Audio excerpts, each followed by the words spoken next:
Hello everyone, today we are going to make English grammar easy peasy. We chat about two tenses that might sound tricky but super useful, the past continuous and past perfect continuous tense. Let's start with the past continuous tense.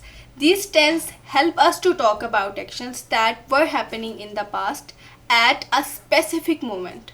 To make it, we need two things, was or were.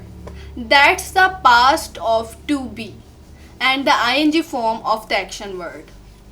For example, she was dancing at the party. Here, was dancing is the past continuous. It tells us she was dancing at a particular time during the past. Past perfect continuous tense. Now let's chat about the past perfect continuous tense. It's like a detective tense. It helps us to show an action that started before some point in the past and continue up to that point.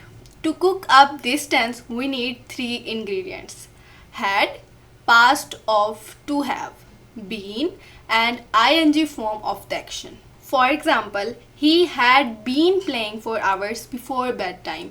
Had been playing is the past perfect continuous, showing he started playing before bedtime and did not stop until then. Let's sum it up real quick. Past continuous tense talks about something happened at particular time in the past, while past perfect continuous shows an action that started earlier and keep going until a certain point.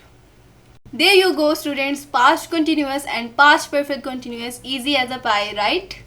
If you found this video helpful, give it a thumb up and share it with your friends. Subscribe to our channel for more bite-sized grammar goodness. Thanks for hanging out with us. Here is the next video, check it out. See you in next video.